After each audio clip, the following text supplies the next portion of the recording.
In today's video, I'm going to teach you how to make a multiple-choice quiz using Google Forms. Google Forms is a versatile tool that allows you to create everything from surveys to quizzes, and it's incredibly user-friendly once you get the hang of it. We'll be focusing on creating a multiple-choice quiz, perfect for teachers, employers, or anyone needing to test knowledge in an interactive way. First, begin by opening your web browser and navigating to Google Forms. You can do this by simply searching for Google Forms on your preferred search engine or directly typing in forms.google.com into your address bar. Once you're on the home page, you'll notice several options, including templates and the option to start from scratch. For this tutorial, we're going to click on the blank quiz option. This template is great because it's already set up with the quiz features you need, such as automatic grading options. Now that your blank quiz is ready, give your quiz a title. This could be anything depending on the subject or topic of your quiz. For instance, you might call it Biology 101 Quiz if you're targeting biology students. Below the title, there's a space for a description where you can provide any instructions or context your quiz takers will need. Next, it's time to add your first question. On the main form page, click on the section labeled Untitled Question. Here you can type in your question.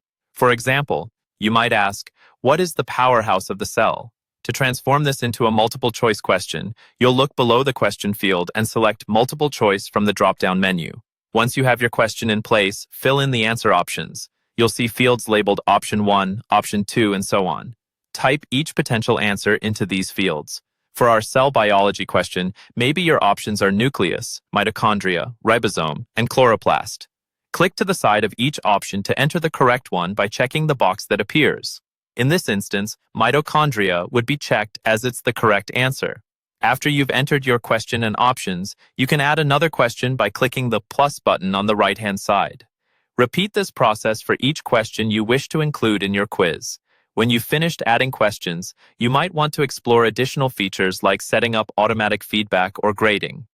Google Forms can automatically score quizzes if you've set the correct answers, offering a great time-saving feature for educators. Finally, don't forget to check your form settings. You can decide whether respondents need to be signed into a Google account to submit the form, or if they can remain anonymous.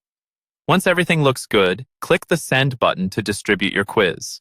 You'll have options to share via email, link, or even embed it onto a website. That's it. You're now ready to start quizzing with Google Forms.